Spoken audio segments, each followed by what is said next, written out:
नमस्कार। न्यूज़ के चौधरी में आप सबका स्वागत है। मैं वीरेंद्र चौधरी एक बार फिर से आपके सामने हाजिर हूं एक नए सवाल के साथ। सवाल यह है कि आखिर कांग्रेस पार्टी मोदी मैंडेट को स्वीकार क्यों नहीं कर रही है। आइए इसी सवाल पर देखते हैं न्यूज़ के चौधरी। 2024 लोकसभा चुनाव का साफ आदेश यानी जनादेश कि एनडीए की सरकार बनेगी और उसके मुखिया होंगे फिर से लगातार तीसरी बार नरेंद्र मोदी। और वो जनादेश का नंबर ये था कि एनडीए को मिला 293 सीटें 543 में से, और 293 में बीजेपी का 240 सीट। दूसरी तरफ इंडिया अलायंस को मिला 234, जिसमें कांग्रेस को मिला 99 सीट और अन्य के खाते में गया 16 सीट। अब आप बताइए कि 543 में बहुमत की संख्या 272 है और एनडीए को कितना मिला 293। इंडिया अलायंस को कितना मिला 234, सत्ता से दूर, काफी दूर, और अन्य की तो कोई बात नहीं।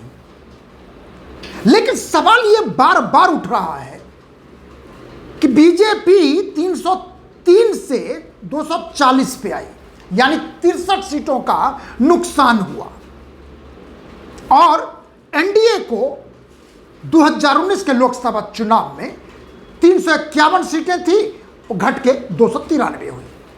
दूसरी तरफ कांग्रेस को 2019 में मिला था 52 सीट, अब की बार 99, और उसके एनडीए को मिला, यूपीए को मिला था, माफ करेंगे, 2019 में सिर्फ 90 सीटें, और अब की बार मिला 234। तो 234 का मतलब यह है कि एनडीए को माइनस करके कुल मिला के सब इंडिया अलायंस में है।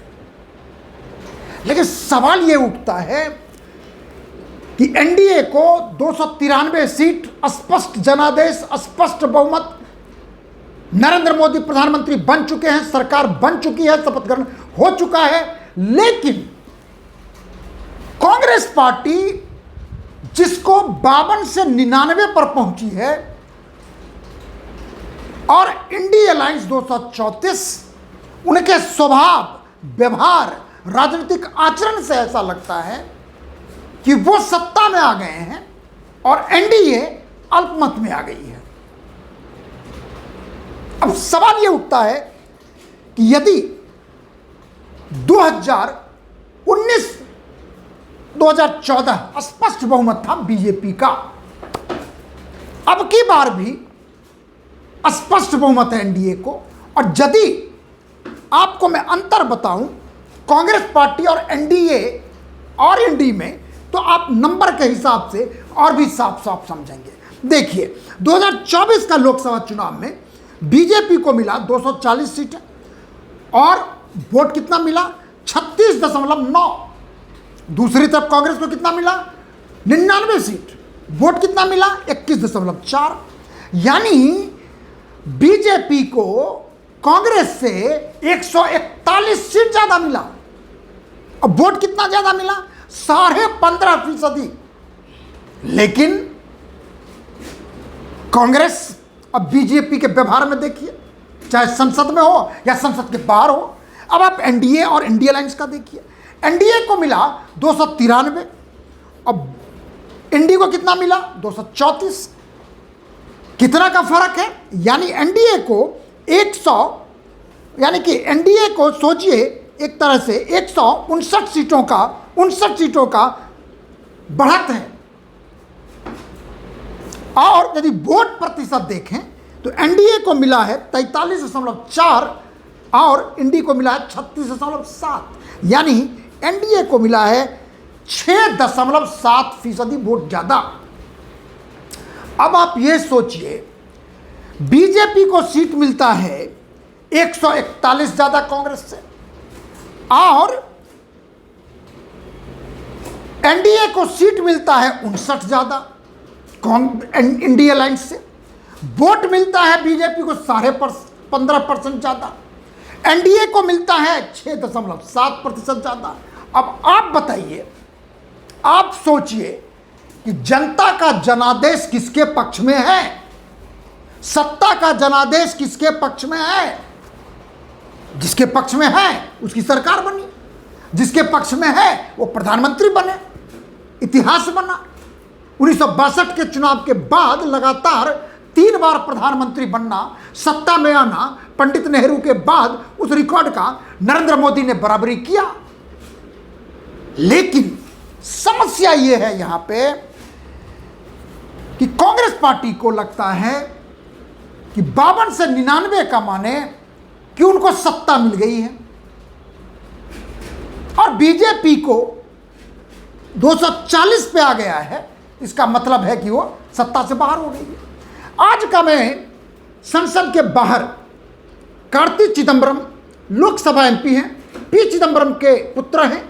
अब सुनिए उन्होंने आज क्या कहा, उसी को आधार बना के आज हमने आपसे ये वीडियो साझा किया है।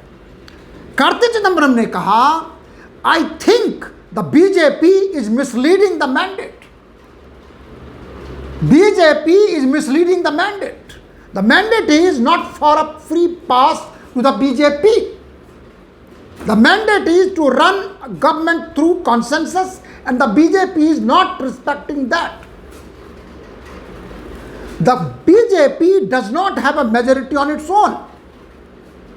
Yes, it has a pre-poll majority which is dependent on 2 political parties who have also extracted their demands in this budget. अब आप देखिए सबसे पहला लाइन क्या कहते हैं वो कार्ति चिदंबरम, भरभट्टी मैंने पढ़ा, जो उन्होंने कहा वही मैंने पढ़ा आपसे। I think BJP is misleading the mandate.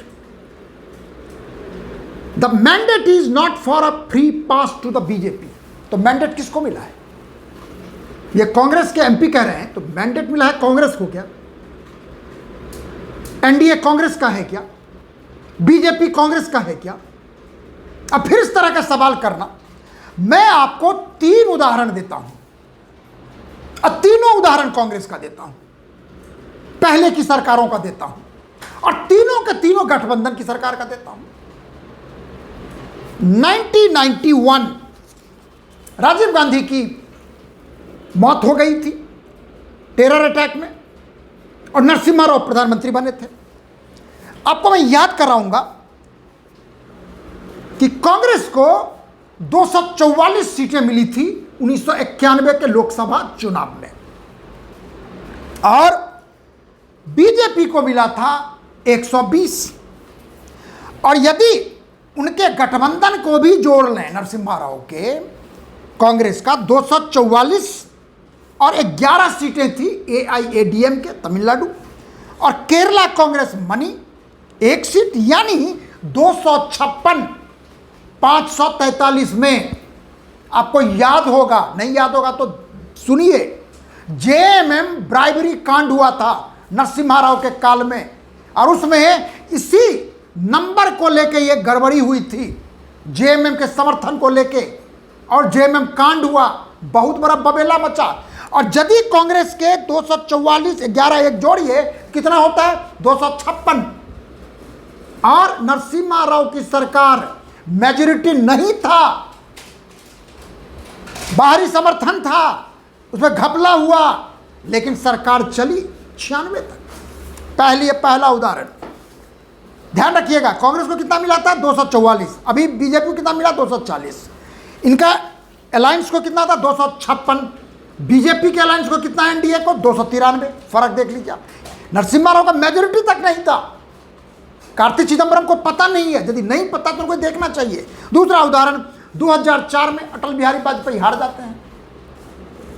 अब वो हार जाते हैं तो होता यह है कि कांग्रेस को मिलता है 145 सीट और बीजेपी को मिलता है 138। अब सोचिए, यदि आज बीजेपी को 145 मिला रहता और कांग्रेस को 138, तो बीजेपी की सरकार बन जाती। लेकिन सिर्फ 145 मिला।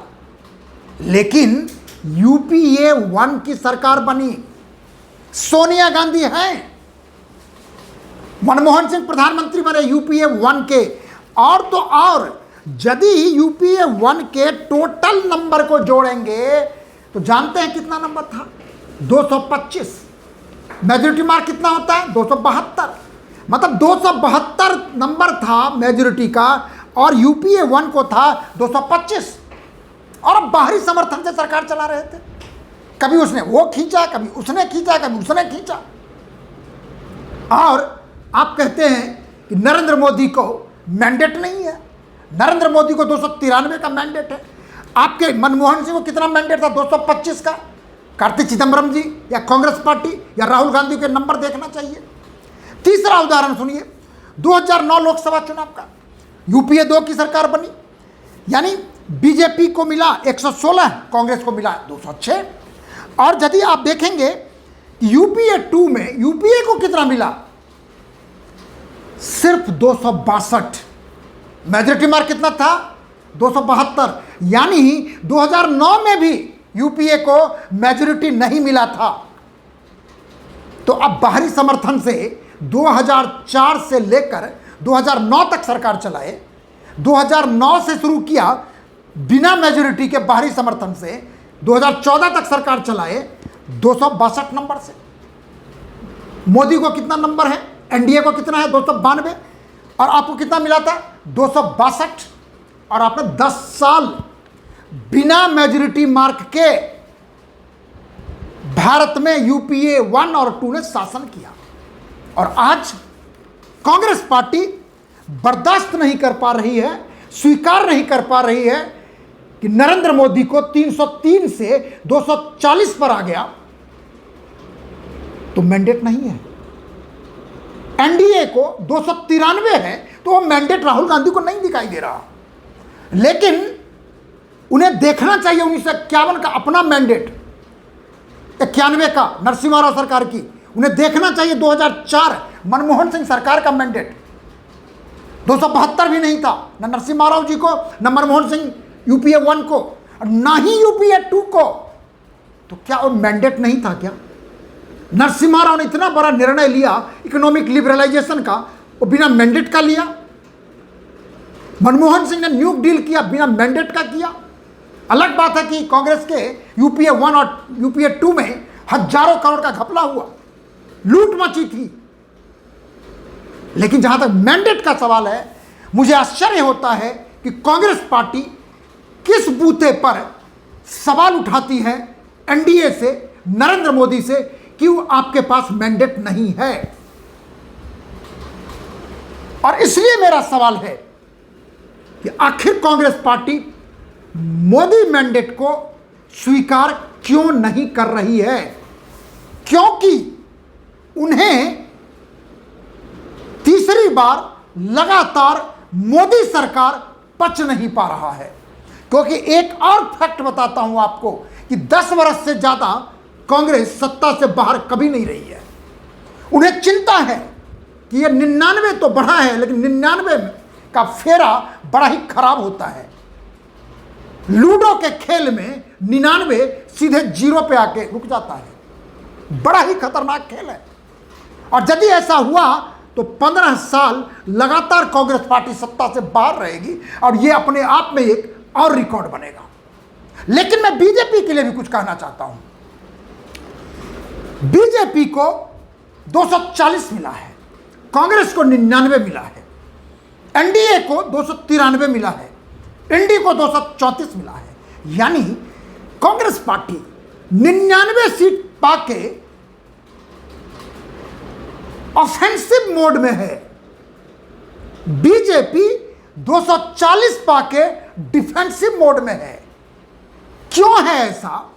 इसका उत्तर तो बीजेपी देगी, हम नहीं दे सकते। लेकिन हम जैसा अनुभव कर पा रहे हैं, हम जैसा देख रहे हैं कि बीजेपी ये तीसरी लगातार सरकार में या सरकार से पहले चुनाव में प्रधानमंत्री नरेंद्र मोदी को छोड़ दें, अमित शाह को छोड़ दें, योगी आदित्यनाथ को छोड़ दें, तो कोई भी बीजेपी का नेता कांग्रेस के ट्रैप को तोड़ नहीं पाया, चाहे वो रिजर्वेशन का ट्रैप हो, चाहे वो कॉन्स्टिट्यूशन को भंग करने का ट्रैप हो, क्योंकि दोनों फ्रंट पे कांग्रेस बैकफुट पर थी। लेकिन बीजेपी इस बात को प्रूव नहीं कर पाई। आखिर में नरेंद्र मोदी, अमित शाह और योगी आदित्यनाथ ने उठाया और उसके बाद नैरेटिव को तोड़ने का प्रयास किया, लेकिन तब तक वो देर हो चुकी थी। नहीं तो सवाल ही नहीं था कि कांग्रेस 99 पर जाती और बीजेपी 240 पर आती। तो मेरे कहने का मतलब है कि जो पोस्चरिंग है, पॉलिटिकल पोस्चरिंग है, अभी आप पार्लियामेंट का ही देखिए, राहुल गांधी जितने ऑफेंसिव मोड में है, बीजेपी नहीं है। इंडिया अलायंस जितना ऑफेंसिव मोड में है, एनडीए नहीं है। और सिद्धांत यही कहता है, डिफेंसिव सिद्धांत यही कहता है, सिक्योरिटी का सिद्धांत यही कहता है कि आपको बचाव करने के लिए डिफेंसिव मोड में नहीं होना होगा, आपको ऑफेंसिव डिफेंसिव का स्ट्रेटेजी अख्तियार करना पड़ेगा, जिसके लिए प्रधानमंत्री नरेंद्र मोदी जाने जाते हैं। और इसलिए मेरा सवाल था, और यह सवाल का उत्तर बीजेपी को भी सोचना चाहिए कि आखिर कांग्रेस मोदी मैंडेट को क्यों नहीं स्वीकार कर रही है। और उसका पहला उत्तर मेरे हिसाब से यही है कि बीजेपी को असर्टिव बनना पड़ेगा, बीजेपी को ऑफेंसिव बनना पड़ेगा। कांग्रेस को भी बनना चाहिए, चूंकि अपोजिशन पार्टी है, लेकिन वो ऑफेंसिव मोड में हैं। भले 99 सीट मिला है, उन्हें यह लगता है कि 52 से 99 पर जाके वो सत्ता के पास आ गए हैं, और दूसरी तरफ उनको लगता है कि बीजेपी 303 से 240 पर आके सत्ता से बाहर की ओर जा रही है। और इस मिथ को समाप्त करना पड़ेगा, क्योंकि मोदी सरकार लगातार तीसरी बार रिकॉर्ड बनाते हुए सरकार बना चुकी है। और भारत की जनता 64 करोड़ मतदाता ने साफ साफ मैंडेट नरेंद्र मोदी और एनडीए और बीजेपी को दिया है। अब कांग्रेस से मैं ये कहूंगा कि आप 52 से 99 पर आए हैं, अगले चुनाव में आप प्रयास कीजिए कि आप 272 पर पहुंचे, आपको कोई रोक नहीं सकता है। लेकिन जो मैंडेटेड सरकार है उसको नहीं चलने देने से आपका इमेज खराब होगा। बाकी तो बीजेपी सोचेगी, कांग्रेस सोचेगी, प्रधानमंत्री नरेंद्र मोदी सोचेंगे, अमित शाह जी सोचेंगे, आदित्यनाथ योगी सोचेंगे, राहुल गांधी सोचेंगे, प्रियंका गांधी सोचेंगे। हम तो अपना सुझाव दे सकते हैं, अपना विचार दे सकते हैं, जिसके लिए मैं स्वतंत्र हूं। आखिर में यदि आपको यह कार्यक्रम अच्छा लगता है तो इसे आप लाइक करें, शेयर करें, और जो कुछ कहना चाहते हैं तो कमेंट सेक्शन में जाकर अपनी बात जरूर लिखें। आखिर में एक निवेदन है आपसे, आग्रह है आपसे कि मेरे YouTube चैनल को आप जरूर सब्सक्राइब करें, क्योंकि आपके सब्सक्राइब करने की वजह से ही हम लगातार आपसे जुड़े हुए हैं और जुड़े रहेंगे। बहुत बहुत धन्यवाद। नमस्कार।